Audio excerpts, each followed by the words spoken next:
हिमालय की ऊंची चोटियों में बसा कश्मीर लुभावनी खूबसूरती का एक क्षेत्र है। बर्फ से ढकी ऊंची चोटियां आसमान को छूती हैं। हरी भरी घाटियां जंगली फूलों से खिल उठती हैं। चमकती नदियां पुराने जंगलों से होकर गुजरती हैं। यह एक ऐसी जगह है जो सचमुच अपने उपनाम धरती पर स्वर्ग को सार्थक करती है।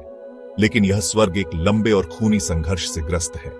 75 सालों से कश्मीर तनाव और हिंसा का एक स्रोत रहा है।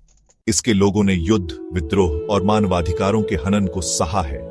परिदृश्य की सुंदरता इसके इतिहास के दर्द के बिल्कुल विपरीत है। आज हम कश्मीर के जटिल और अक्सर गलत समझे जाने वाले संघर्ष में उतर रहे हैं। हम विवाद की ऐतिहासिक जड़ों, इसमें शामिल प्रमुख खिलाड़ियों और आम कश्मीरियों के जीवन पर पड़ने वाले विनाशकारी प्रभाव का पता लगाएंगे। और सबसे महत्वपूर्ण बात, हम जांच करेंगे कि शांतिपूर्ण समाधान खोजना केवल एक क्षेत्रीय चिंता क्यों नहीं, बल्कि एक वैश्विक अनिवार्यता है। हमारी कहानी 1947 से शुरू होती है। सदियों के ब्रिटिश राज के बाद भारत को आजादी मिली, लेकिन यह आजादी एक कीमत पर मिली। भारतीय उपमहाद्वीप का भारत और पाकिस्तान 2 राज्यों में विभाजन हुआ। यह विभाजन धार्मिक आधार पर किया गया था, जहां भारत को मुख्यतः हिंदू और पाकिस्तान को मुस्लिम बहुल घोषित किया गया। हालांकि कश्मीर एक समस्या बन गया। यह क्षेत्र मुख्यतः मुस्लिम था, लेकिन इसका शासक महाराजा हिंदू था। वह झिझक रहे थे कश्मीर की स्वतंत्रता बनाए रखने की उम्मीद में। लेकिन जब पाकिस्तानी कबायली घुसपैठ कर गए तो महाराजा घबरा गए। उन्होंने मदद के लिए भारत का रुख किया, एक विलय पत्र पर हस्ताक्षर किए, जिसने कश्मीर को भारत का हिस्सा बना दिया। इस फैसले ने 1947 में कश्मीर पर पहला युद्ध छेड़ दिया। भारत और पाकिस्तान इस क्षेत्र पर नियंत्रण के लिए लड़े। युद्ध 1949 में एक गतिरोध में समाप्त हुआ, जिसमें संयुक्त राष्ट्र ने युद्ध विराम रेखा स्थापित करने के लिए कदम रखा। नियंत्रण रेखा के रूप में जानी जाने वाली इस रेखा ने कश्मीर को भारत और पाकिस्तान के बीच विभाजित कर दिया। लेकिन संप्रभुता का अंतर्निहित मुद्दा अनसुलझा ही रहा। 1947 का युद्ध कश्मीर की मुसीबतों की बस शुरुआत थी। उसके बाद के दशकों में यह क्षेत्र भारत और पाकिस्तान के बीच संघर्ष का एक प्रमुख केंद्र बन गया। 2 और युद्ध हुए, 1965 और 1971 में, दोनों ही अनसुलझे कश्मीर विवाद के कारण। इस उथल-पुथल में 1962 में चीन ने उत्तर पूर्वी कश्मीर के एक हिस्से पर कब्जा कर लिया, जिसे अक्साई चिन के नाम से जाना जाता है। यह क्षेत्र आज भी चीन के नियंत्रण में है, जो कश्मीर पर दावों के पहले से ही उलझे हुए जाल को और भी जटिल बना देता है। और मानो 2 परमाणु सशस्त्र पड़ोसियों का लगातार तलवारें खींचना ही काफी नहीं था। 1980 के दशक के अंत में भारतीय प्रशासित कश्मीर में एक सशस्त्र विद्रोह का उदय हुआ। मानवाधिकारों के हनन और आत्मनिर्णय की इच्छा से प्रेरित होकर इस विद्रोह ने पहले से ही अस्थिर स्थिति में हिंसा की एक और परत जोड़ दी। आज तक कश्मीर बंटा हुआ है। ज्यादातर हिस्सा इंडिया के कंट्रोल में है, जिसे जम्मू और कश्मीर कहते हैं। पाकिस्तान के पास एक छोटा सा हिस्सा है, जिसे आजाद कश्मीर और गिलगित बाल्टिस्तान कहते हैं।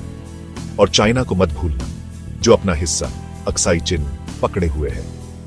इंडिया का कहना है कि कश्मीर पर उनका कंट्रोल लीगल है और उसे बदला नहीं जा सकता, क्योंकि महाराजा ने 1947 में कश्मीर को इंडिया में मिलाया था।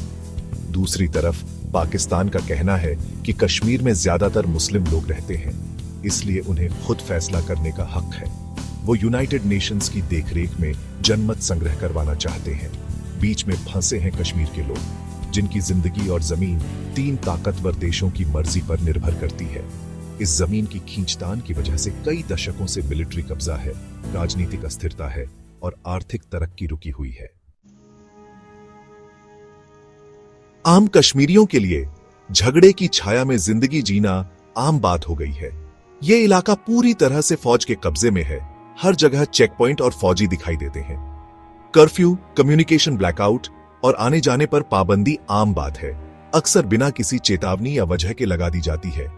हर तरफ ह्यूमन राइट्स अब्यूसेस की खबरें आती रहती हैं, जिससे डर और बेखौफी का माहौल बन गया है।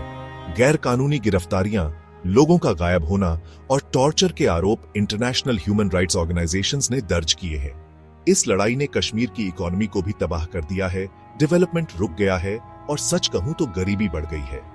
टूरिज्म, जो कभी फलता फूलता इंडस्ट्री था, वो इस अस्थिरता की वजह से बर्बाद हो गया है, जिससे लोगों की कमाई और रोजगार के मौके छिन गए हैं।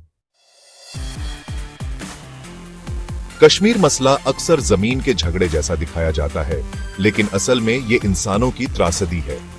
इंडिया कश्मीर को अपना हिस्सा मानता है और कहता है कि वो कश्मीर के विकास और सुरक्षा के लिए काम कर रहा है।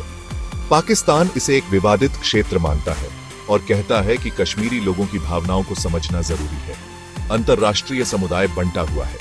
संयुक्त राष्ट्र कश्मीर को विवादित मानता तो है, लेकिन कोई हल नहीं निकाल पाया है। दुनिया के बड़े देश अपने फायदे के लिए बातचीत की बात तो करते हैं, लेकिन कुछ करते नहीं हैं।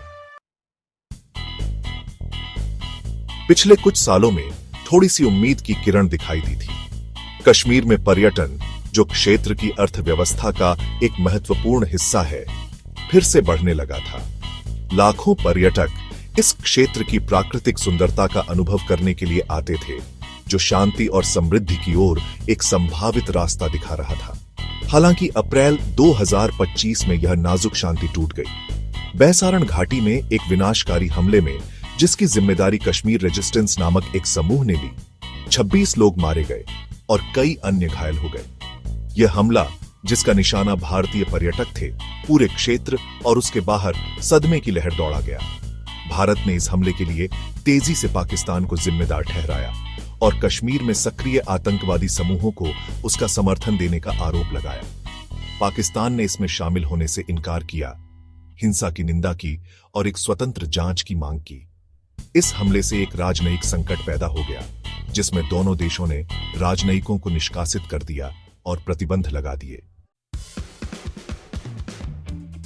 2025 वाला हमला कश्मीर के हालात कितने नाजुक हैं, ये याद दिलाता है। ये दिखाता है कि शांति का हल ढूंढना कितना जरूरी है। ऐसा हल जो झगड़े की जड़ तक जाए और सब कश्मीरियों के लिए अमन वाला भविष्य लाए।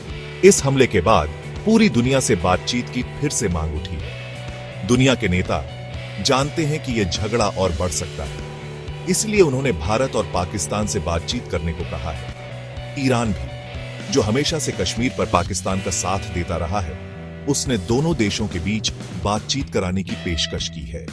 हालांकि मुश्किलें अभी भी हैं, लेकिन बातचीत की ये कोशिशें उस जगह पर उम्मीद की किरण जगाती हैं, जो बरसों से लड़ाई और निराशा में घिरी रही है। कश्मीर मसले का पक्का हल निकालने के लिए सिर्फ बातचीत और राजनीति से ज्यादा कुछ चाहिए। इसके लिए नजरिए में बुनियादी बदलाव की जरूरत है, जो कश्मीरी लोगों की जरूरतों और ख्वाहिशों को सबसे आगे रखे। बहुत लंबे समय से कश्मीरियों की आवाजें दबाई गई हैं। उनकी कहानियों पर भारत और पाकिस्तान की कहानियों का साया पड़ गया है। शांति बनाने की कोई भी कोशिश कश्मीरी समाज के हर तबके के लोगों के साथ सार्थक बातचीत की जगह बनाकर शुरू होनी चाहिए। कश्मीर के बच्चों को हिंसा और बंटवारे के साए से मुक्त भविष्य पाने का हक है। इस भविष्य को हासिल करने के लिए पुराने जमाने की टकराव वाली राजनीति से आगे बढ़कर साझा समृद्धि और शांतिपूर्ण सह अस्तित्व के विजन को अपनाना होगा। आगे का रास्ता मुश्किल हो सकता है, लेकिन कश्मीर में शांति की कोशिश एक नैतिक जरूरत है, जिस पर हमारा पूरा ध्यान और प्रतिबद्धता जरूरी है।